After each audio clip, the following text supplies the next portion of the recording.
Coach, each one of your playoff games has come down to last possession, late fourth quarter. I mean, how has your team's experience helped and paid off in those late game situations? Well, it's been it's been great to watch the resilience of our team continue to get better and better throughout these games. Obviously, all the teams that are in the postseason certainly have earned their way there. They have some really dominant traits and are, for the most part, complete teams. So knowing that these, you just have to keep playing and understanding that mentality, the mindset that comes with that, at the end of the day, certainly proves to be the difference. And our guys are getting better at it. We have a lot of things, I had a lot of things to correct from last game. Feel we've had a great week of practice and still have 48 hours. So we're looking forward to this next opportunity. Coach, looking at Carson Beck and just what he's done, I mean, that decision to bring him in through the transfer portal, going back to that hindsight 2020, just what he's meant to this program and what his leadership has meant to getting to this moment. Sure, it's been a difference maker, mutual decision, right? Certainly he had to make one, and so did we. And what we've all witnessed is a guy who, when he has the right supporting cast and the right type of regimen structure, scheme, play calling, everything that goes with it, and again, the right type of support surrounded by the right people, high achievers, the mentality of people that want to be great and do right by each other, that sky's the limit for him. And again, I think he's just getting started. I think that his best football is still ahead of him, and certainly looking forward to watching him play his best game on Monday night. Coach, wanted to follow up on Carson. When after the surgery, what was different about, or what makes him different that when he was going through that, he was still doing the right things to prepare for the season, and what stuck out to you during that time? First and foremost, what he's always been. You like to look at someone's entire body of work, right? You don't. A lot of times, books are judged before the last chapter is read off, and his story, especially in 2023, statistically and from a performance standpoint, is as good as you'll find in college football. And then, you know what, the following year, it was still good, but not all the same pieces were in place. The structure was different. Schematically, things changed. Maybe there were some drop-offs due to injuries or whatnot. And then, again, the injuries that come with that. Was pressured a lot, took a lot of hits, took a lot of sacks. So upon examination, we had determined through our medical people and certainly his working in conjunction, which, mind you, that's a big part of why this has worked out. All parties work together in lockstep the entire way.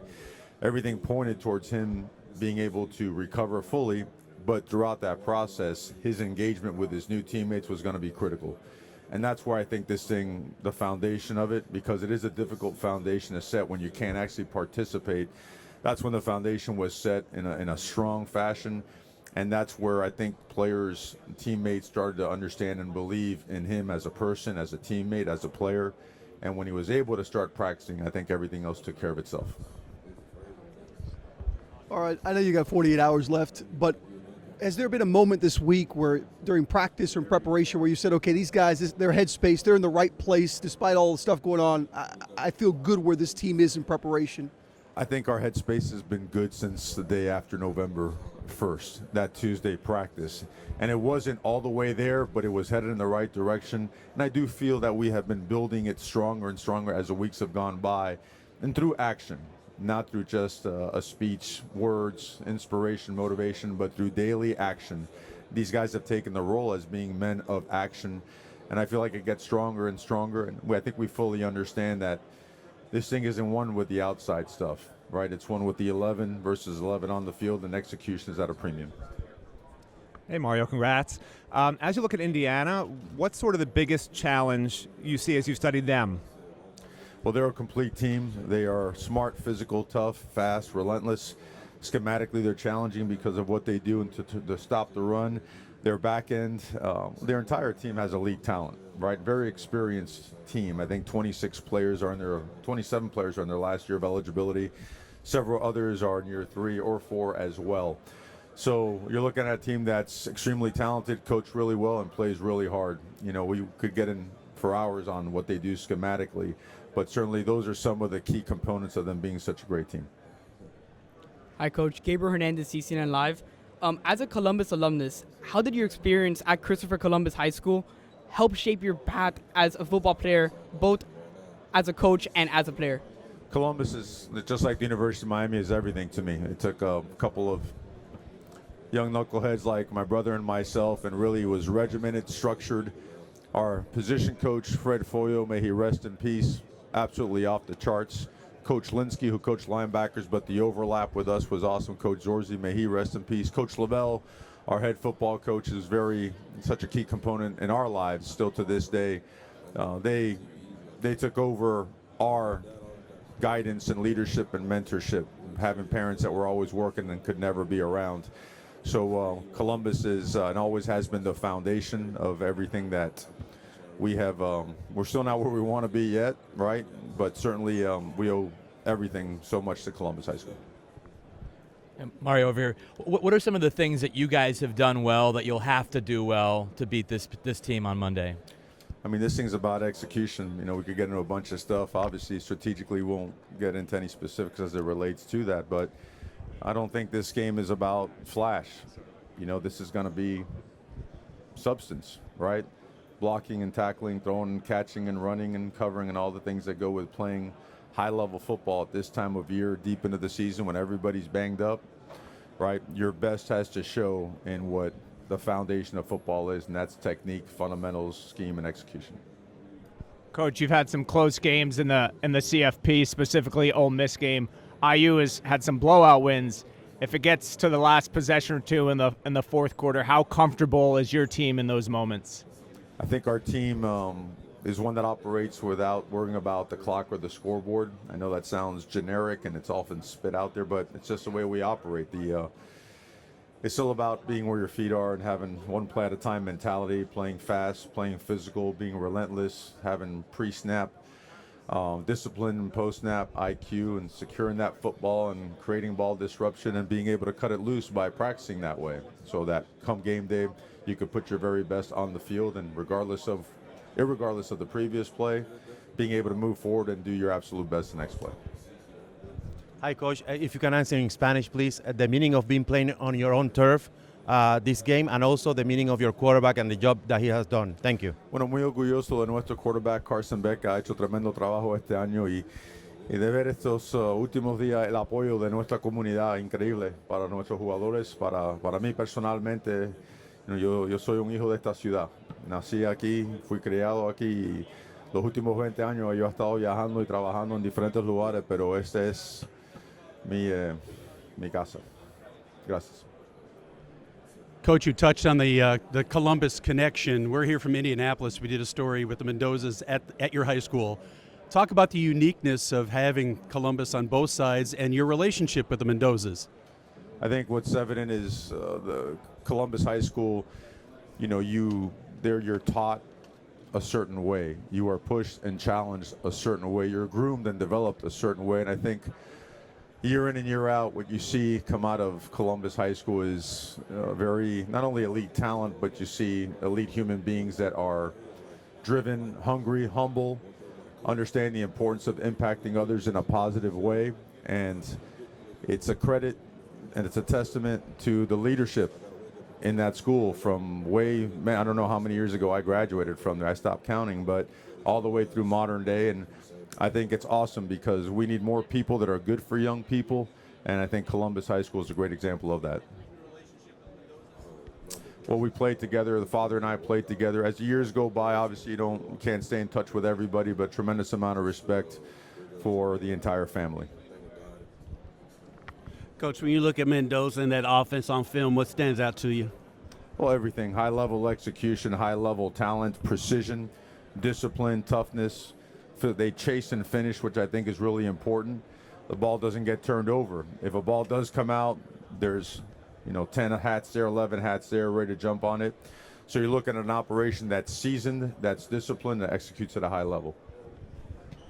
Hi, Coach. I'm going to take you back in time. We are from Europe. The World Bowl 1995 in Amsterdam. Yes. I think that's about the last title game that you were in as a player or a head coach. That was also a game where you played at home in your own stadium. Mm-hmm. Do you have any recollection of that game that or lessons that you have that playing in your own stadium, the pressure that comes with that for a home crowd? In terms of pressure, I don't think so. But in terms of playing in that game, I do remember it vividly. Coach Lukenbill was our coach. We had a great football team. We were 9-1. We played against the Frankfurt Galaxy at Olympic Stadium. A little bit rainy early, but then things settled down. We weren't able to pull out the victory, but overall a great experience. And certainly, I think when you go away and you realize how much you love football, and you're up, your back's up against the wall, and say, hey, is this going to continue for me as a player? And how am I going to have to fulfill this dream of playing? And how much does it mean to me? And if it doesn't, if I can't get there, do I want to somehow transition into the coaching world, right? So all in all, extremely grateful for the opportunity. I thought that it was an unbelievable experience for everyone involved in it, and provided some great memories for us. Coach, when you look at the success that Cignetti's had in such a short time at Indiana, what impresses you about what he's done so far? They've done a great job top to bottom and have proven themselves as the number one team in the country. Hello again, Mario. I wanted to ask you, you're preparing for the biggest game at Miami in One more time, I'm sorry. You're preparing for the biggest game at Miami in 23 years. At the same time, you have to look to next year with the transfer portal. Has that balancing act been difficult? It's sort of the first time championship teams had to deal with this in this sort of new system. I think what we all know, there's no balance. You just got to go. You've got to count on just going and load up on your coffee or whatever helps you, put in extra hours, and you just go. I mean, can't complain about it. It is what it is. It's the calendar we all know needs work.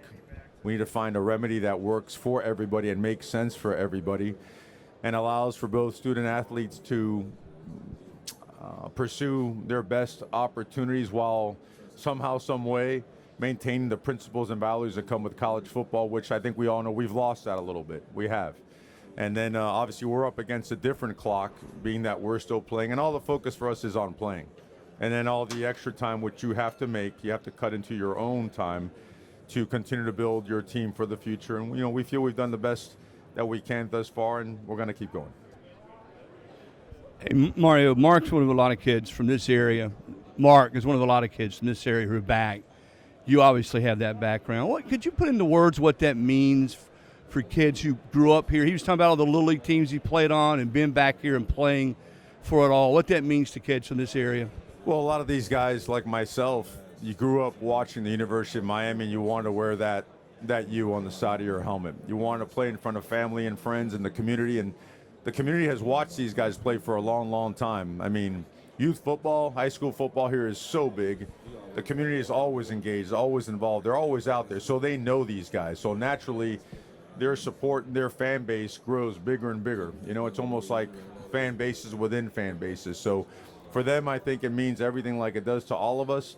But at the same time, they've been in our processes for so long that they understand that it's still a one game at a time mentality, and that every single rep, every single practice, every single meeting has to have a 1-0 mentality to it. Stay grounded. Stay where your feet are, right? Don't allow yourself to start getting caught up in all the other stuff outside, so you don't skip any steps. Names of your first few youth teams here when you played in this area? Still remember the names? Do you? I never played youth football.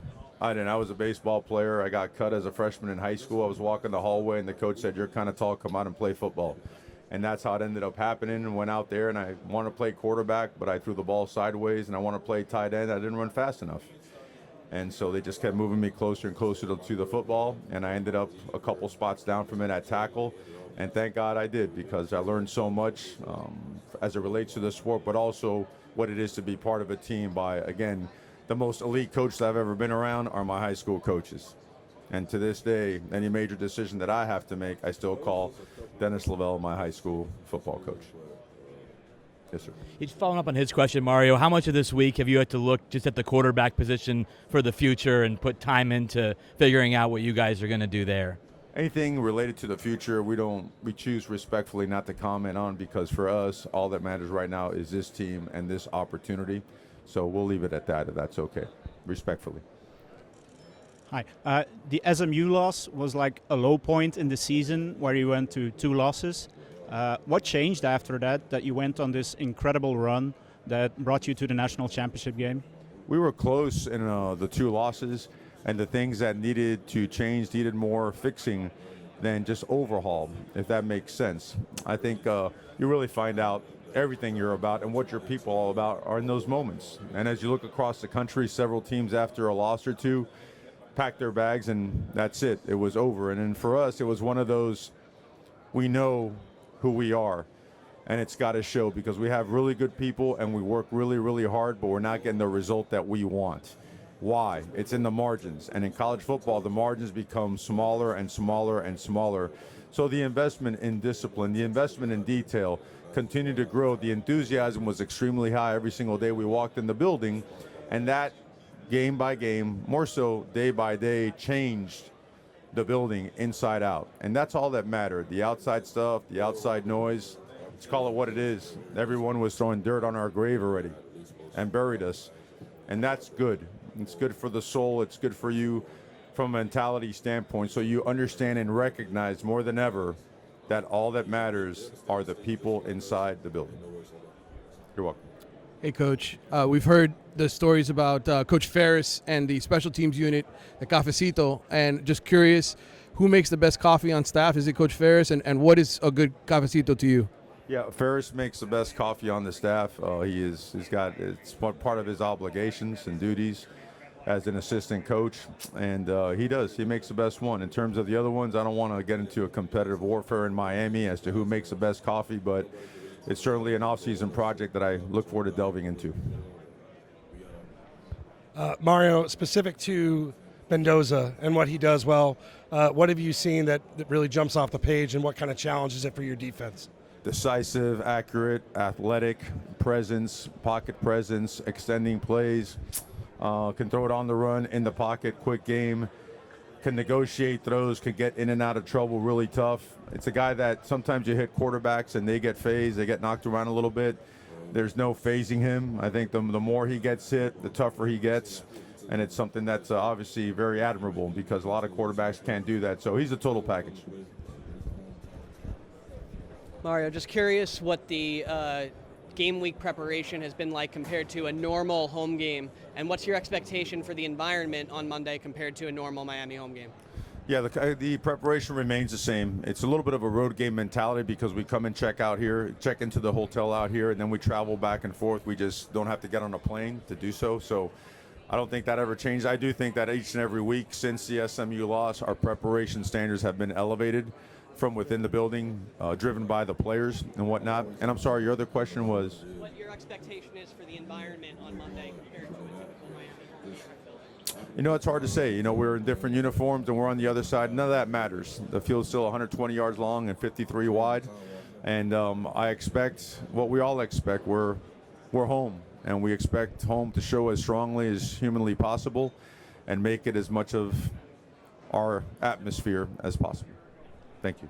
This is a more serious question than Cafecito. Just the calendar, the fact that you have free agency in the middle of trying to go through this playoff run, the challenge that presented this year for you guys, how you handled it, if you can speak to that, and just how you hope maybe the calendar changes going forward. Right. Well, you know, I think a lot of it is handled on what you are 24/7, 365. I do believe that.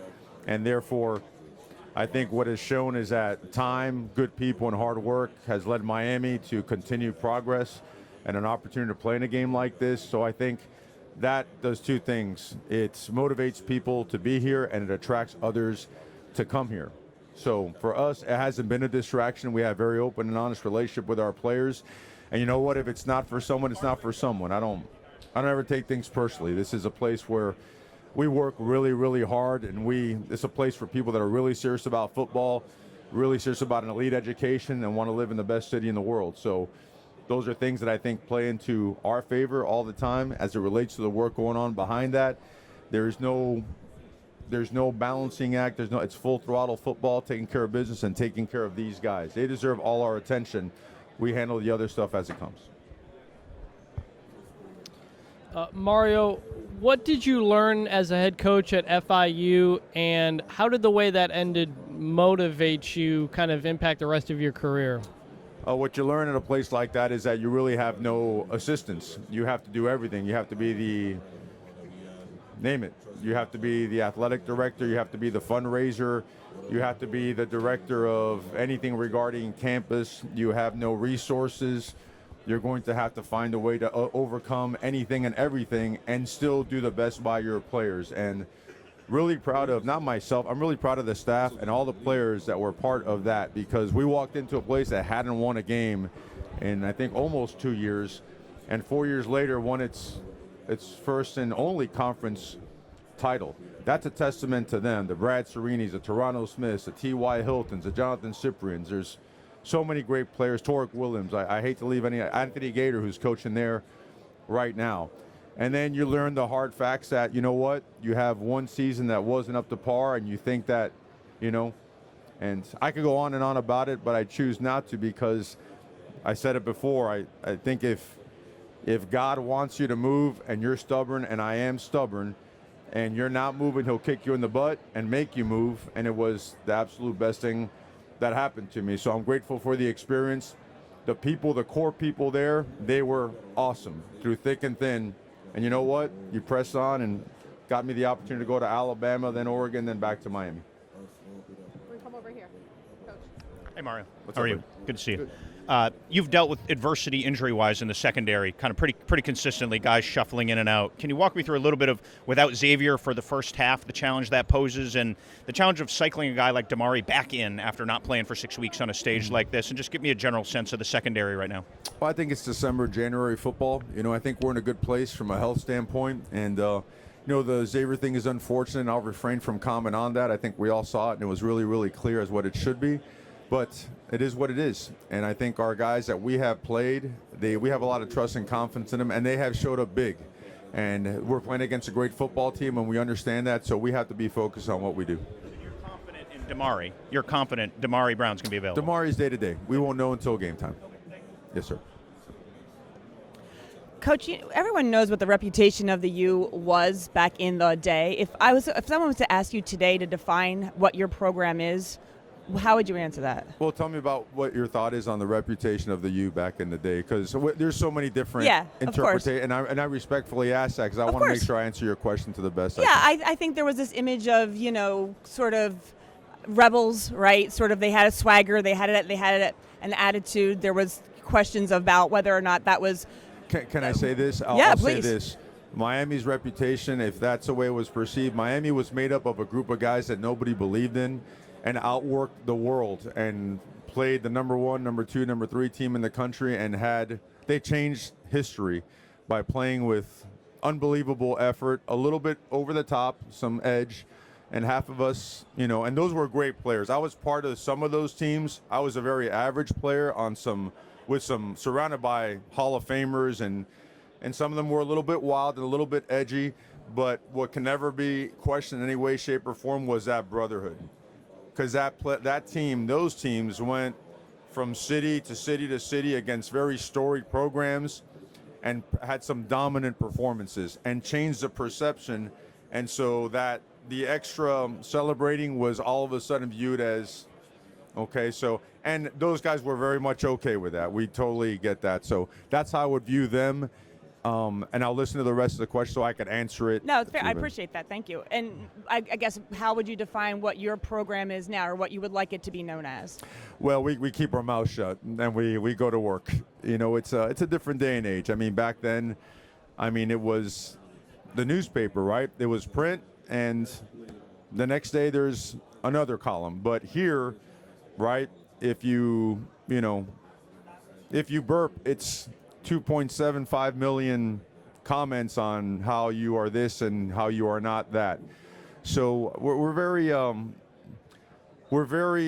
I would say, not introverted, but we're very confidential in our approach to everything and anything University of Miami. And I'll say why. It's because I respect these guys more than anything I've ever been around in terms of as an organization. These coaches, these players, they are awesome, and what they have is very sacred.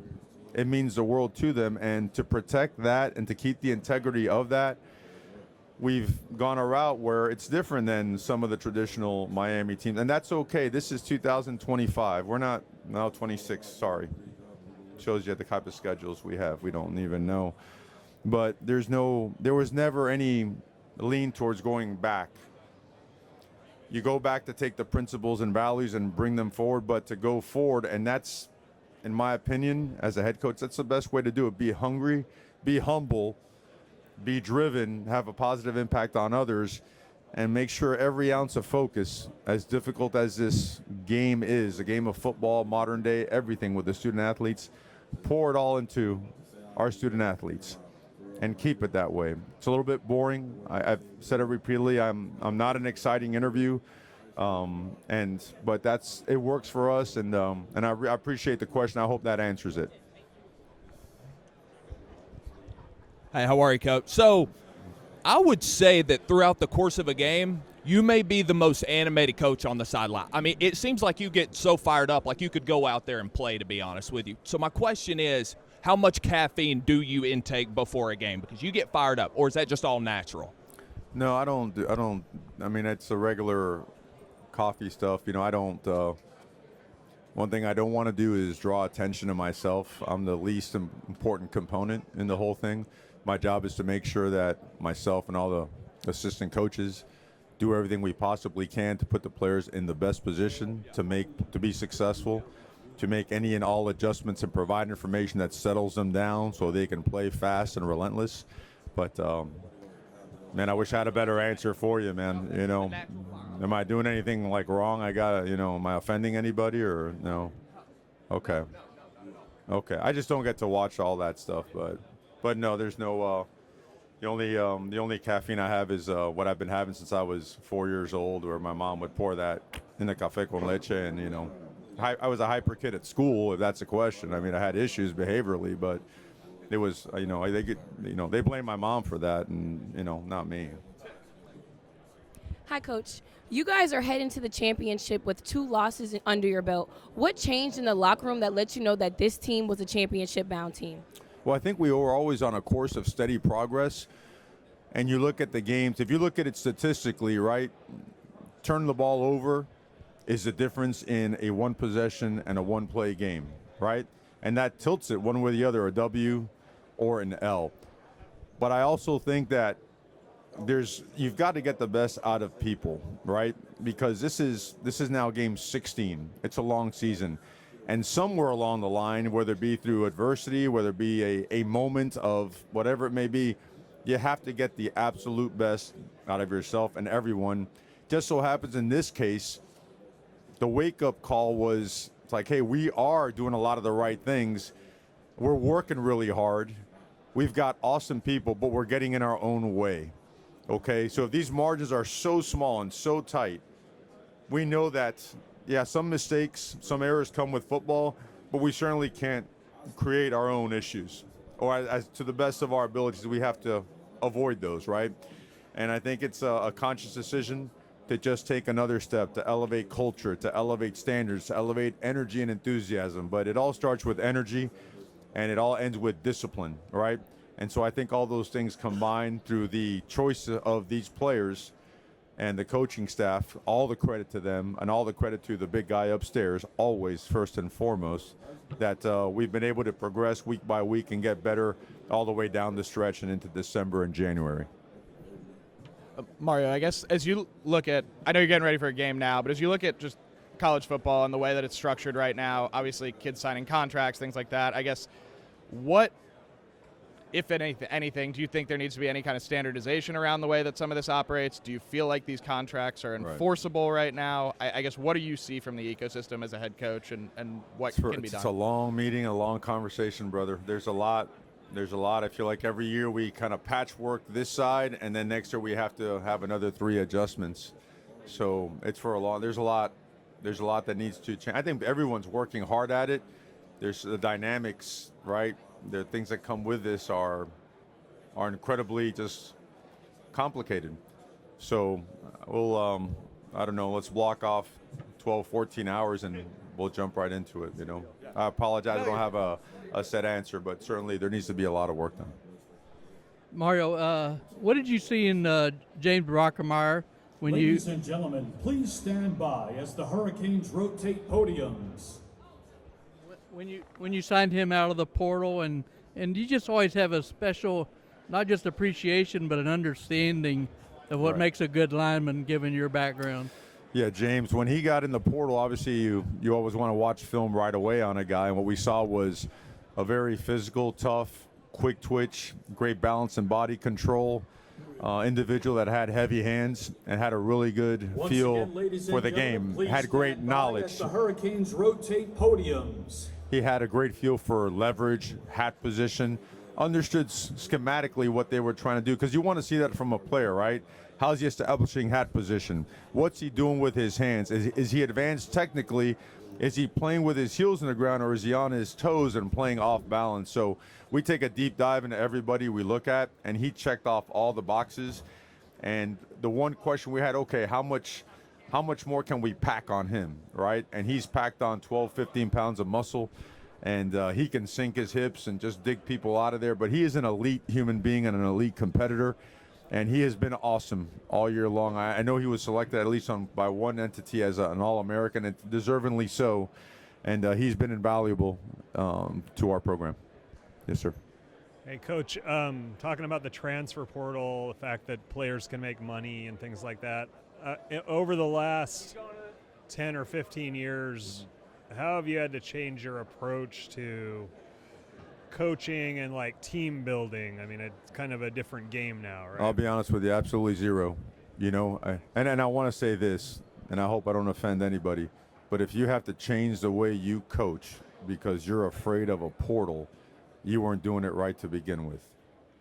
The principles and values of the guys that actually Coach Mirabal and I got to play for at Christopher Columbus and Dennis Lavelle, we believe in that. And that means you challenge people, you push people, you're good to people, you're demanding but never demeaning, you get the best out of them, you're there for them like their very own parents would be, but you certainly don't compromise what comes with betterment. You have to push people. This is not for everybody. And so I don't believe that has to change, and we're never going to change. And by that, when I say change, let me pull that back. We have to always get better, and we're committed to that, and we're always diving deep into. There's no one on our staff that says, hey, we have all the answers. That's not the case. We're always trying to get better. But I think I have a feel for the question that you're asking in terms of, do you tiptoe around it? Absolutely not. You're doing a disservice to a player. This is their last pit stop before they go into real life. And if you don't continue to develop them and continue to enhance the principles and values of their own household, if they were the right ones, if you shy away from that and turn a blind eye on that to make a guy feel warm and fuzzy just to not rock the boat, I believe that that's criminal, and I believe that that's letting down a player. And it's our job, all right? And we need more people to do this. We need more people that are good for young people, because at the end of the day, they are our future. And when they make a poor decision or mistake, I don't blame them. I blame the adults.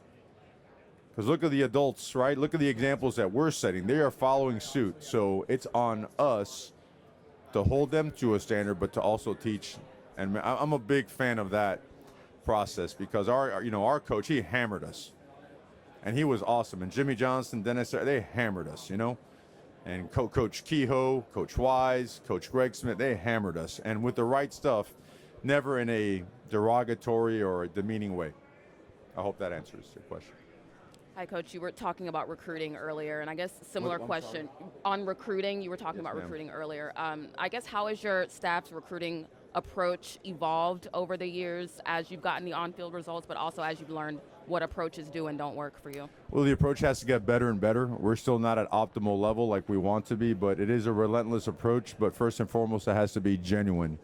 The foundation of the relationship built has to be honesty and transparency, because, to your question earlier, there's a transfer portal. If there's any fake, nonsense, BS along the way, that's going to be a one-year transactional relationship. So that's the foundation of everything. I don't think it's very complicated.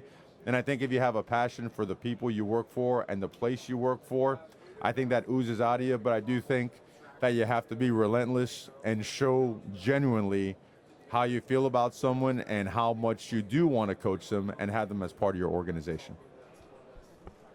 Hey, Mario, two things while I have you. One, the role of people like a Jessica Lopez, the people behind the scenes that fans probably will never see on the field. their role in getting this thing where you want it to get to? And two, just flipping to your coaching staff, to Corey, what was it that you said, that's the guy I want? Yeah, two incredibly important people, two MVPs. All right, Jessica Lopez, Miss Jessica, was an absolute difference maker for us because she's like a ball coach, okay? She took our academic status, and for 9 successive semesters, we've had a new team GPA record, okay? She's had guys graduate from as little as 2.5 years to having everyone on course to graduate or already has graduated. The culture she establishes, the relationship, and the demands that come with her and her leadership style have been absolutely incredible for our program, and we're blessed and thankful for her on every single day. I thank God that she's with our program. Coach Heatherman, everything that comes with great Miami coaches, detailed, intense, elite teaching progression, on-field presence, in-room teaching progression and presence, being able to connect, communicate with players, establish relationships, and then game day adjustments. He has great answers. He knows his system inside and out. He knows the strengths. He knows what areas are going to be attacked, and to be able to communicate that and get that done with the football players, absolute difference maker for us. Thank you. Hey, Coach. Lane Higgins from the Wall Street Journal. I wanted to ask about Carson, mainly because he had a very rough transition to Miami. Just a lot going on off the field. And, with car stolen, breakup, moving, that would be hard for anyone to go through, let alone someone that was in the spotlight like he was. So what have you seen from how he's kind of handled that and kind of settled in and grown in the last 9 months? Yes, ma'am. Maturity is what you've seen, and professionalism. I mean, at the end of the day, he made a personal and professional choice. And when he did, yes, there's a lot that surrounds him, but I think he treats his mind and his mentality like a really nice, expensive car. He's not going to take it to crappy places. He's not going to put it around, questionable people. He's going to keep it in a safe place. And that safe place is us. We're his biggest fans. We're his biggest supporters. We're his best family, okay? And Carson, his experience, both good and bad, has allowed him to come in and establish himself very quickly as a leader, and one that has helped groom leadership within the team itself. And it starts with the fact that he's an unselfish person. Tons of gratitude to him. He wants to win, and he wants to see people around him do really, really well. He has absolutely zero interest in personal accolades and all that attention. He wants to do right by people. Throughout the playoffs, you've made an emphasis on giving glory to God for your wins. Always. Tell me why that's so important to you personally. I was born and raised Catholic, man. It's what I was. And they had me over at St. Teresa, Sister Michael Joseph chasing me around, making sure I did the right thing all the time. Over to Columbus High School, my parents, they were very adamant about us being raised a certain way. And I don't push it upon anybody, and that's, everybody's choice, but Catholic raised to the bone, man. All glory to God, always first and foremost. And that's what I believe in, and we'll continue always believing. I'm very proud to do so. Thank you. Coach, they talk about having vertical alignment at institutions between the president, the athletic director, the head coach, everyone. And it seems like where the University of Miami is now is as great as it's always been from that aspect. Talk about how important that is and how great the University of Miami is doing in that aspect. Yeah, that's everything. I would recommend that anybody looking for a head coaching job never take it unless those things are in place. I have gone through something like that. And in a sense, it's good. The best training ground I ever had was to have, be part of a process where things weren't aligned. And you learn a lot, and sometimes there's casualties that come with that, from an employment standpoint. But you learn a ton. And coming to Miami, that had to be in place.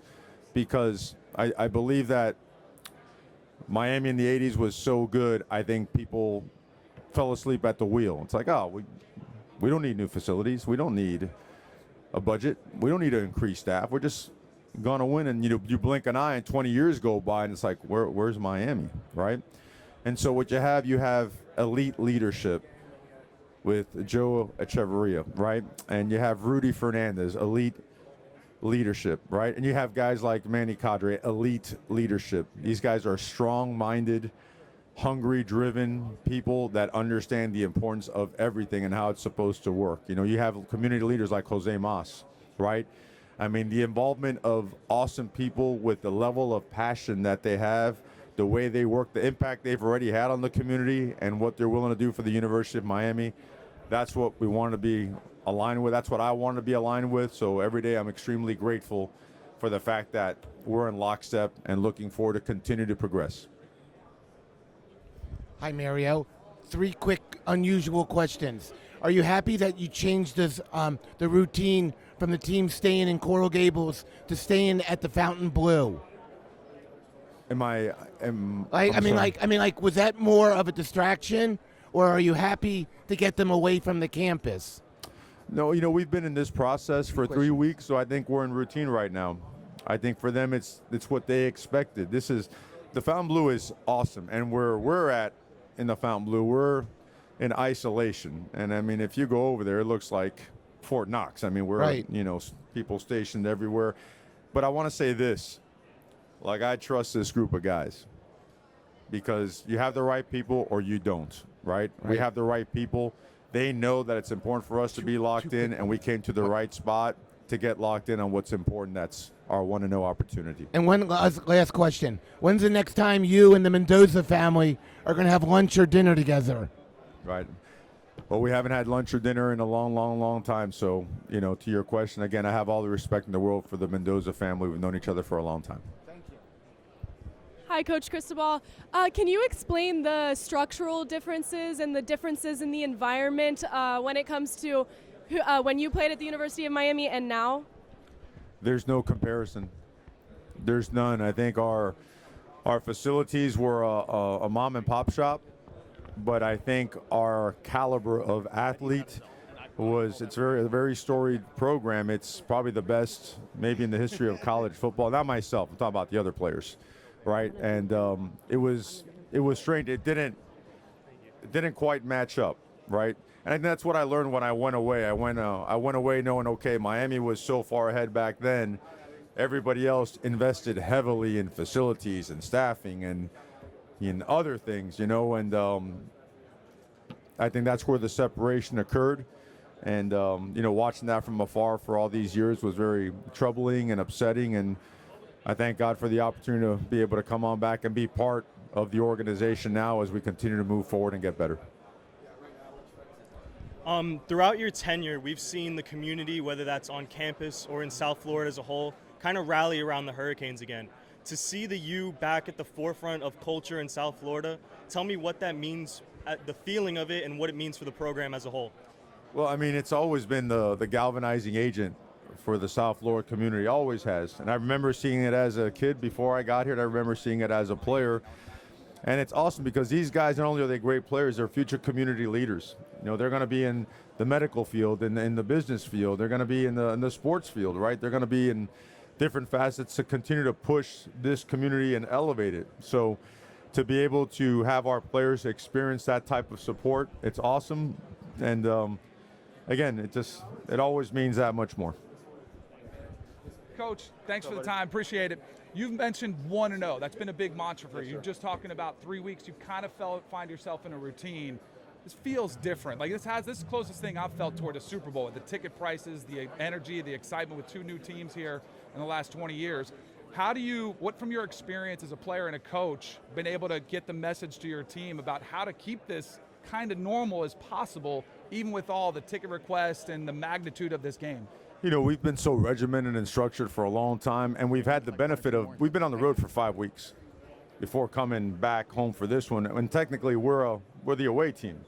So it's actually a road process week for us, leaving after the Wednesday practice and just bunkering down and getting to work and locking in on what we do. So we did got with the parents early, say, hey, we're leaving on this day, 2 days before this. We want all this stuff settled. We don't want to be in any way, shape, or form distracted, because you can only create your own distractions. They don't exist, right? And I think our players understand that. They've taken a lead role in making sure that everyone understands that. So we're a focused team that's looking forward to practice today. When I've been a part of teams where everybody wants to go undefeated, but Right. Losses are really how you deal with them and how you respond to them. What'd you learn about your team? How did your team grow from the regular season when you went through a couple rough patches against Louisville and SMU? I learned watching them. They made me a better coach, first and foremost. I think that often gets lost out there in translation and in coaching. Like, coaches should learn as much as they teach. And what I learned, and I felt that early in February of this past year, that these guys truly have love and respect for each other, forged in work and invested time. And we all learned the importance of, like, college football, the margins are minimal now. And if you choose to give it away with a lack of detail, a lack of execution, then on any Saturday, Friday, Thursday, whatever you're playing, your butt could get beat. We learned that the hard way twice. Turn the ball over, right? Unforced penalties, pre-snap, discipline, post-snap, football IQ, ball security, ball disruption, and all of a sudden we weren't cutting it loose like we're used to. And we learned that. Let me say this. We realized that what we put on the field the first 5 weeks was not showing up consistently enough in those 2 losses. And so the energy and enthusiasm was elevated, and it was brought to work on a daily basis. And we spoke it into existence, but we worked it into reality, and it gave us the best opportunity to be here today. It feels like it was 10 years ago, but it wasn't that long ago where you guys almost didn't get in, right? You guys almost didn't have this opportunity to show yourselves as one of the best teams in college football. What does that say about the system that's in place? I mean, it's to me, it screams what kind of something we talked about 7-8 weeks ago, that this needs to be settled on the field. As much as we can get it to the field, we have to do so. Because on November 1st, and I showed our team that graphic, it said Miami's chances at a playoff berth, 5%. But I want to go back 2 years. Miami at Georgia Tech in 24, Miami's chances were at 96%. And Clemson's were at 6%. So what does it mean? You're never all the way in, and you're never all the way out. You just got to keep playing. Appreciate the time, Coach. Thank you so Thank much. you.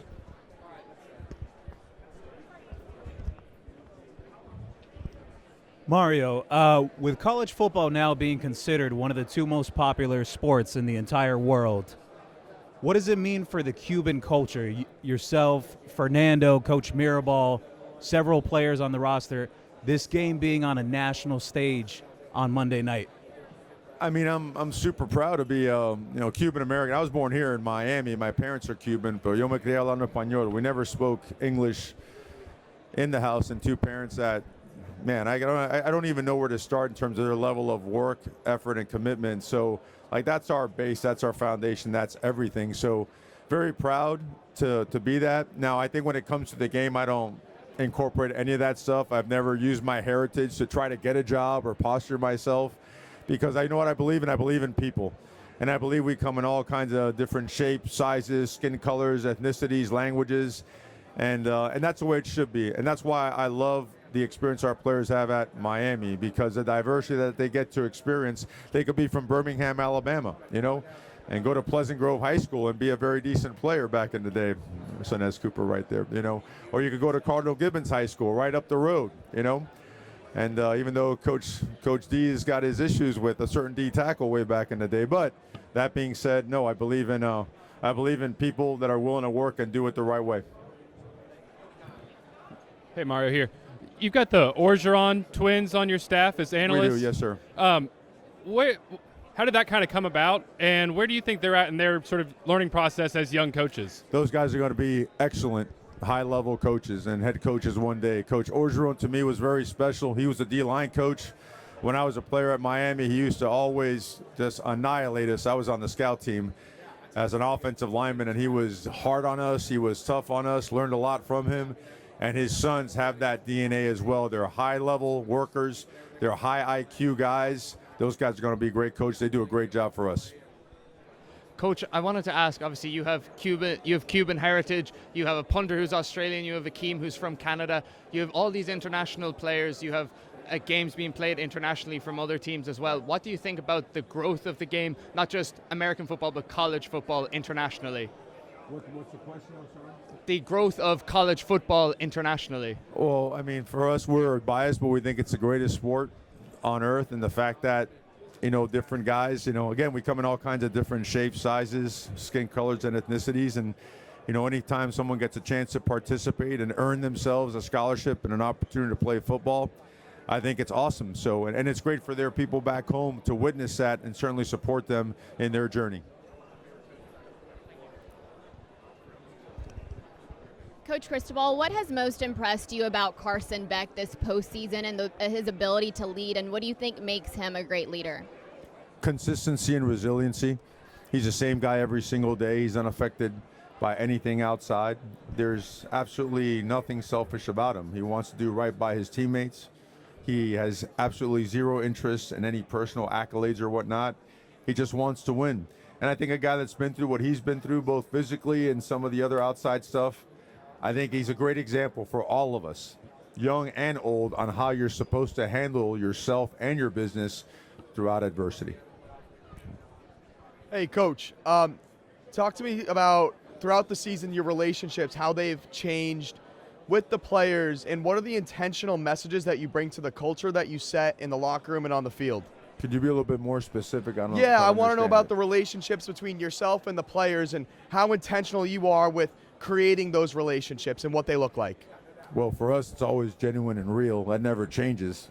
We're the same person every single day, and I think that's important so players know what they're getting. Our players know that every single day we're going to outwork everybody in the country to provide them with the best opportunity to be the best they can be individually, collectively, as a team, and then as a program. So that doesn't change. And then we also have, we dive into their personal business as well, into their personal lives, making sure they understand, look, they might be big and strong and roped up 290-pound monsters, but they're still 17, 18, 19, 20-year-old young men that are still growing and developing into fully grown men. And it's our job, it's our obligation to make sure that we mentor them to the best of our ability and create the right principles and values so they can take forward with them. You're welcome. Hi, Coach. Good morning. So you mentioned earlier you're a Miami native. You went to Christopher Columbus High School, so you have a very personal connection, not just to Miami, but also to Indiana. What do you think it means to you and to the community of Miami to have this game here? To have this Pardon me? Community. Well, I think when this game was announced that it was going to be in here in Miami in 2026, I think everybody perked up and said, okay, that's year 4 of the journey. And, historically we've had some really good success in our 3rd and 4th years at our respective programs that we've been a part of. And so for this city, again, I've watched it from afar for 25 years. It's yearning to be in this particular and have this particular opportunity, and not just to get here, but to be successful in this opportunity. It's been a cry that's been loud and strong across the country in the hearts and minds of all Miami Hurricane faithful, the entire city, South Florida, and the state of Florida for that matter. So it's for us, it's process, it's practice, it's preparation. For the outside, it's awesome to see how much this galvanizes, how much it creates the enthusiasm for this community to come together, galvanize, and support the Miami Hurricanes and really support each other. Mario, I know you were young at the time, but the Orange Bowl, 84 Orange Bowl, the 83 season that kind of launched Miami's run. Do you remember that game when they beat Nebraska? I do. Yeah. I what do. recollections of that? And I was watching my grandfather's. He had a black and white TV. Antenna was all screwy, so it was coming in and out. But I remember every bit of it. And all the way down to Calhoun. Kenny Calhoun. Deflecting that 2-point conversion. So, yeah, it started it, right? And people don't realize the extent that Howard Schnellenberger went to change the image of the University of Miami, both in attracting great players and then to the outside world. So he is he's like the godfather of it and was able to pass it down to some unbelievable coaches. But I remember it vividly, and certainly, and for us, the focus is, of course, 2026. Coach, given your run and being the last team in, is there any way, any part of you that could call this a Cinderella-like run? I don't ever delve in terms like that, or I stay away from creating narratives, storylines, Ladies and subplots. gentlemen, 5 minutes are remaining in It's the never Miami been, Hurricanes media session. 5 minutes remaining. It's never been part of process. I believe that there's a substance to what we do, and it's completely rooted in reality and hard work, and we like to stay that route. Coach, back in 2022, following the game against Florida State, you mentioned about building a program. Back in 2022, following the Florida State game, you mentioned about building. Fast forward now, what's your message to the team heading into the championship game at Hard Rock Stadium? Sure. Well, our messaging is very private and very intense and whatnot, but someone actually sent me a 2022 press conference after that game, and it's, look, on that flight coming from Oregon and looking at the iPad and what was here and what had to be done, it's a simple decision. You have to get to work, and there's a lot of work to be done, and those first couple years, you're going to get your teeth kicked in. And I think that people have shied away from coming to Miami and creating change because maybe they were afraid of the steps that come with that. Maybe they, I don't know, just didn't want to deal with what comes, those painful steps that you cannot skip to get Miami on track to what it needs to be. And to me, I've had awesome parents, and I credit them for everything, as well as my coaches. And they always taught myself and my brother to run into the fight. This was a fight that had to be had. This was a journey with painful steps that could not be skipped, irregardless of what came with it. We've always been about the work. We've always been about the fight. And anything outside of that is, like, irrelevant to me. So I'm lucky because it's not me. It's not. It's everybody. It's the entire organization making a conscious decision on a daily basis and getting people out of the way that couldn't sustain or withstand what it took to allow us to progress and go forward and continue progressing to the opportunity we have now and the progress we have to make to continue going forward. So this journey is just beginning, and certainly, again, you've got to be a tough you-know-what to make sure you dive into this fight. Thank you. Mario, this isn't my question, but you mentioned your grandfather. I'm just curious what he did here in Miami. But my question is, to get here, could you crystallize what you had to learn as a coach to take a team to this level? Is there anything you can sort of crystallize it all down into? I would say hard work and good people is an undefeated combination. You know, it has to be a given, talent and smart and good decision makers, right? But I believe that good people, hard-working, resilient people, that combination together, working, for a common goal, I think that's undefeated. And that's what it takes, and it has to serve as an example for those that you coach, and also be willing to learn from those that you are coaching, because I tell these guys all the time, I learn as much from them as, hopefully I've been able to teach. So very, very simple. This football game, football's not complicated, right? Blocking, tackling, angles, numbers, leverage. People are complicated. And people complicate things surrounding football. The right people with the right intentions, working the right way, undefeated.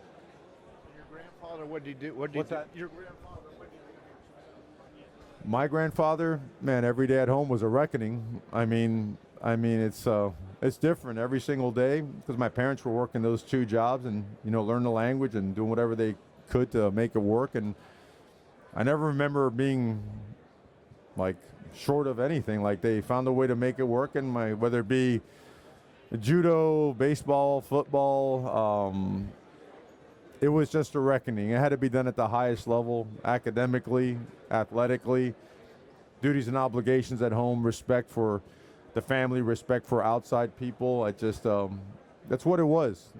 I know it sounds like the Army, and maybe it was, but I'm grateful for it. I like it, and I know it's boring, and I know it's not exciting, but I'm grateful for it. How would you compare Malachi as a freshman? Have you ever had a receiver that advanced at his age, and what makes him so unique?